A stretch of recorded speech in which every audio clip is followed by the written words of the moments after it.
Hi, and welcome to the Freelancer Showcase, hosted by Slice Creative Network and TETV. My name's Melody Matheny, and I'm the founder of Slice. And we're here to talk to some talented freelancers from our network. And today we have Mike Artwell. So welcome, Mike. Hi, everyone. All right, Mike, so let's get straight into it. I'd like to know, what disciplines do you work in? So I am an architect. I graduated with a BFA in interior architecture. So I do a lot of concept renderings, architectural visualization, different design packages and things like that. Great, and where have you worked in the past? My last role in this industry was at Universal Creative, and I was there last year serving as the resort development intern. So I got to work on some pretty cool projects related to hotel development, retail development, and things like that. Wonderful, and I know you're a recent graduate. Where did you go to school? I graduated this past May from the Cleveland Institute of Art with my BFA in interior architecture. So that was 2020? Yes, yep, 2020. Okay. And what's your current location? I'm in Central Florida right now. Okay, great. And if you were offered a job somewhere else outside of Central Florida, would you consider taking a job out elsewhere? Without hesitation, absolutely. Cool. All right. Well, let's get into it. Let's take a look at your portfolio. Awesome. Sounds good. All right, everyone. So who am I? I am a storyteller, first and foremost. I'm a fierce proponent in the power of imagination, and I'm a themed attraction designer. So I am a part of the next generation of designers that will create ultra immersive attractions and rides. I'm a storyteller that can convey my design intentions through visual communication. Through my storytelling, I practice architectural, functional, and spatial design. I study many different design processes and sensitivity of knowledge and material specification. And I also am a problem solver. And I am me. So I have 3 projects that I want to share with you today. So the first one is called Rhythmic Realms, where the park is your instrument and it's time for your solo. Do you believe in the power of music? Music is powerful. It makes its own rules. It both transcends time and marks it. Music carries us with our emotions or takes us to new headspaces. It is universal yet distinct. It is widely shared and deeply personal. Music resonates with each of us in different ways, and we want to create a space where the power of music can be realized in a more tangible and impactful way than anywhere else in the world. Introducing Rhythmic Realms, where the park is your instrument and it is time for your solo. So for this fictional project, I was approached by a mystery client to create a theme park on the original site of Six Flags New Orleans. The park has these main prerogatives in mind. It should target a diverse audience and be accessible to all. Our audience is composed primarily of teens and adults, but we are thinking about new and interesting ways to engage with our park over numerous visits while providing many different sources of in-park interactivity. So there should be opportunities to franchise this park outside of just visiting there for a day. And we also wanted to take into account different health and safety measures that are present in a post-COVID-19 environment. So Rhythmic Realms focuses on multi-sensory worlds of musical moods and different genres. So for this project, I was specifically tasked with working on the Spectacle Central land. So I was in charge of creating a cohesive design intention for our park-wide architecture program. In addition, I created the master plans and visual renderings for each of our park's lands. So if you're ready, I would like to show you some spectacle. So live big at Spectacle Central, where you can create a custom playable adventure of your own. Here you can immerse yourself in an uplifting world of sensation and emotion, where musical surprises wait for you around every corner. You can choose a participation level that is comfortable for you. So whether you are somebody who wants to be in the limelight or you want to kind of take a back seat, that is up to you. It's your experience, your way. So as you enter this land, there's 3 different paths that you can take. We have Hip Hop Street, we have a Broadway Street, and we have a Bollywood Street, and they all lead to a central plaza in the middle of the land. So with any good story, it all starts with a sketch. This was my initial ideation for Spectacle Central. You can see that the 3 streets converge in the center for that plaza. And there are also 3 unique attractions that guests would be able to experience in this land. So the first one, this is some ideation for our Bollywood attractions. So if you've never seen a Bollywood film, you will soon experience firsthand what it's like to be in one. This is Layla's Daydream, a comedy adventure. It's a trackless dark ride where guests will experience omnidirectional and smooth movements, just like a dream. You will load into ride vehicles that look like movie theater seats, and then you will make your way into different Bollywood films. So on this slide, this is the central plaza of Spectacle Central where everything kind of converges.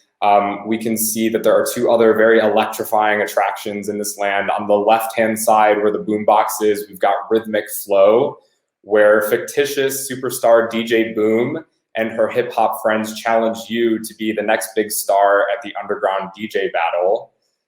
And then on the right-hand side, we see The Menace of Broadway, a musical thriller.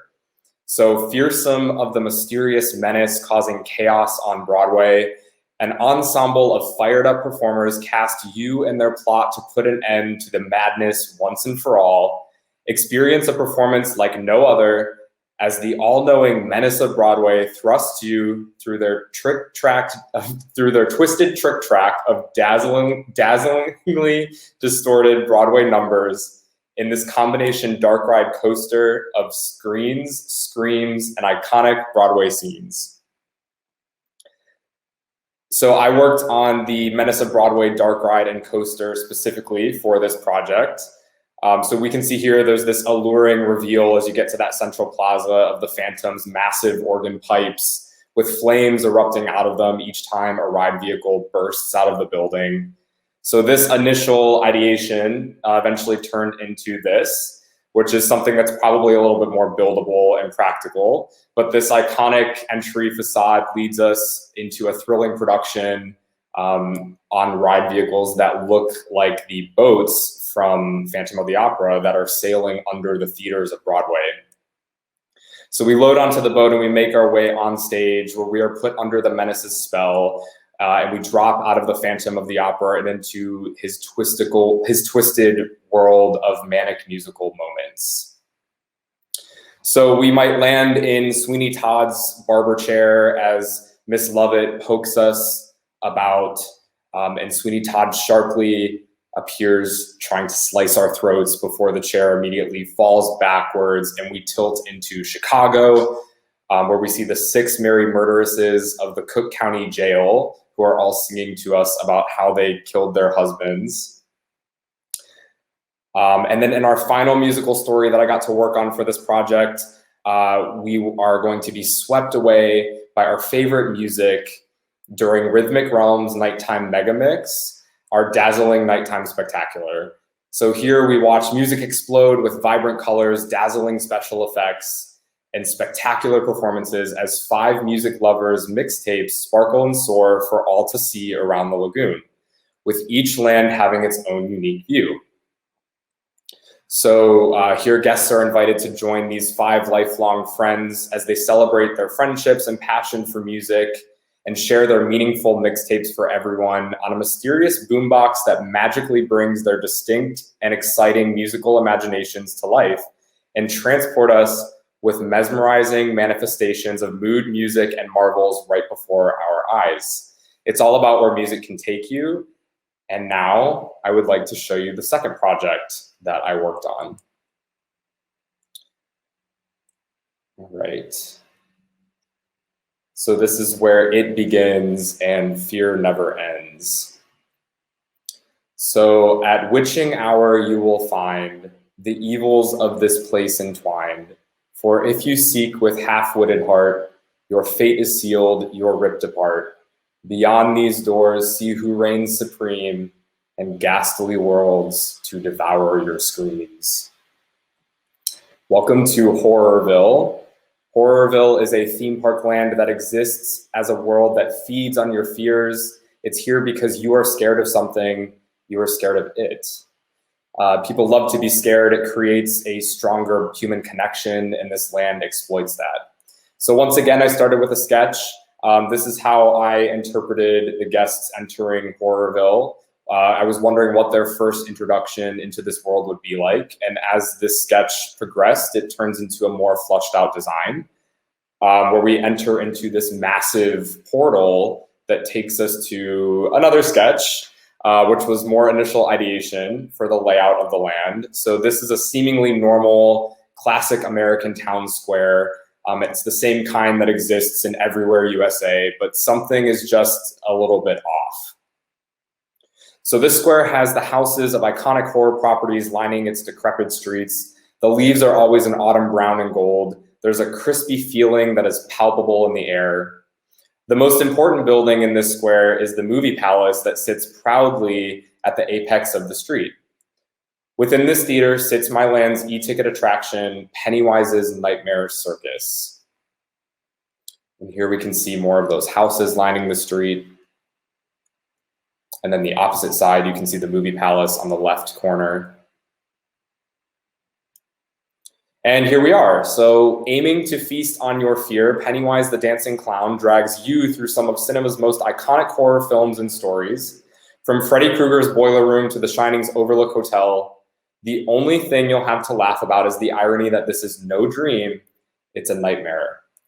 So through the sewers underground, guests will ride on giant yellow paper boats as their ride vehicles, similar to the kind that Georgie made in the film It. We might face Michael Myers mask to mask in the famous Haddonfield, Illinois closet where Laurie Strode once fought for her life and the lives of the kids she was babysitting. We will enter the Macroverse in the Derry sewer systems that lead from one horrific scene to another. Or maybe we will ride through Piccadilly Circus in the middle of rush hour when a crazed American werewolf in London stalks your ride vehicle. The interesting thing about this scene is that the animatronic wolf would actually be sort of like a trackless parade float and physically follow and stalk the ride vehicle, and then it would just reset for the next group of guests. And all of this culminates in a climactic final battle with the crazed clown himself, Pennywise. I designed a one-of-a-kind load and unload station for this attraction that took into account guests with wheelchairs and accessibility. I wanted to give them an easy time entering and exiting the ride vehicle, a painless experience, as causing pain is more of a Pennywise thing, and that is not my job.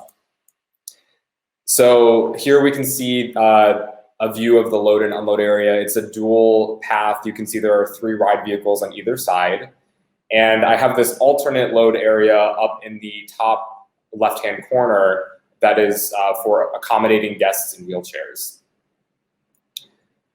This would be easy, painless for them to do. I took into account the fact that they would never be taken out of the story. They would never have to go anywhere backstage to access this special ride vehicle. It would be quick and painless for them. They would just wheel in, lock in place, and they would be good to go. When it's time for a guest in this specific part of the ride to dispatch, they would simply just follow in and trail along the rest of the ride vehicles that dispatched from the standard load area. All right, so this is the layout of the attraction. So here we can see where the 3 circles are. This is where we would start our journey. 3 ride vehicles would dispatch together.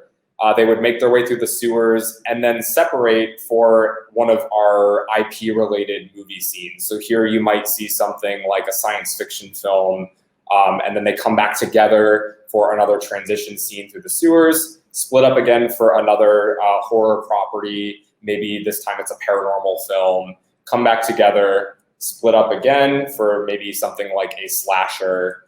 We come back together, split up again, and then ultimately this all culminates in a final battle with Pennywise, and we end up defeating him because we are all together and we realize that we are stronger than he is. All right, so the final project that I wanted to share with you is a dreamlike journey through the wildest imagination of a young boy named Milo. So we are going to enter his dream world.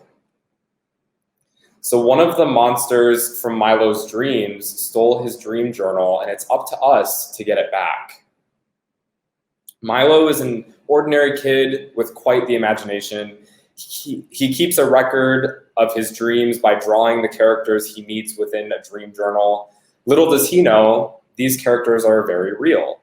And some feel as though they've been misinterpreted in Milo's drawings in his journal. After two of Milo's dream characters figure out how to cross over into the real world, they steal Milo's dream journal, which falsely depicts them. Milo needs to find his journal before his dreams are gone forever. And he needs your help to enter his dreams to retrieve it. So here we are in suburbia. One particular house seems to be a little bit out of the ordinary with this giant toy mountain in the background, but nonetheless, babysitter's inquiry within, please. So we enter the home, but things start to kind of get stranger and stranger as we move from room to room. We go through multiple pre-shows before going to the load area with different increasingly wacky conditions and different environments that we see. So once we actually meet Milo, we see that there are dust bunnies from his nightmare land that steal his dream journal right from him. And this is kind of our catalyst to go into the world and get it back. So once we actually board the ride vehicle, which looks like Milo's bed, we launch into his closet, which is a portal that is leading to his dream world that's made out of all these swirling clothes and toys. And as we zigzag through this closet space, we exit to see something quite different than that normal suburban street we saw in the beginning. We see kind of a wasteland of forgotten toys and all of these different things from his nightmares. The mood is definitely very different, and it contrasts what we see in the beginning very nicely. And then ultimately, we come face to face in a climactic battle with the biggest monster in his dream, and we retrieve the journal and come back to reality. So after all is said and done, who am I? I am a storyteller, a fierce proponent in the power of imagination, a themed attraction designer. I am me. So thank you for listening to my story today. And if you want to see more of my portfolio, you can at mikeartwell.com. All right. Thank you, Mike. Thank you. So I love that you're thinking about accessibility, and I love that you're thinking about the operations of the equipment that you're designing. I think that's great. And so I wanted to verify with you, all the concept renderings and 3D work that we saw in that presentation was all yours, right? Yep, everything, every visual in there was all mine. Okay, and you clearly enjoy the storytelling part of it as well. Do you also write and create those concepts, or just someone else on your team do that, and then you do all the visuals? We were able to work hand in hand. Those beautiful words were written by some of my colleagues, but we were able to kind of cultivate that story together, which was very fun. So I'm not a show writer, but I definitely enjoy participating in that process.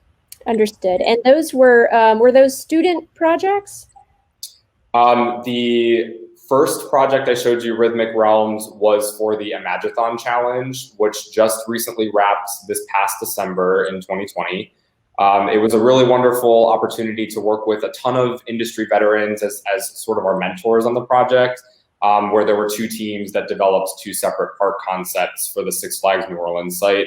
The second project was my senior thesis in my architecture program for my undergraduate degree at the Cleveland Institute of Art. And then the third project was for the Themed Entertainment Creative Workshop Series, which was a few months back in the first half of 2020. It was similar to Imagiathon, where we had a mentor-mentee type of relationship.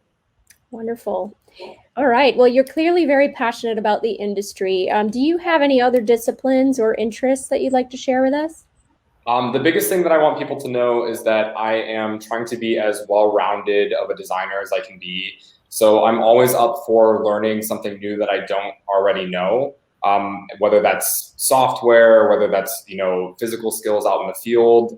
I just love exposing myself to anything new that I can. Obviously as a storyteller and somebody who's very passionate about this industry, I think it's my job to be invested and to try to learn these new things, because I really do want to be, I want to play a pivotal role in the next generation of designers. So. Well, that's wonderful. Good. Well, if people would like to contact you, how can they find out more about you? Yeah, absolutely. So, like I said, my website with my portfolio is www.mikeartwell.com. My email is martwell98@gmail.com, and I'm also on Instagram as Mike Artwell Design. All right, great. Well, thank you so much for coming on our show. It was great to see your work and to talk with you a little bit. And for those of you out there watching, if you're interested in connecting with Mike or any other talented freelancers who work in the theme park industry in creative roles, please visit slicecreativenetwork.com. All right, well, thanks for joining us.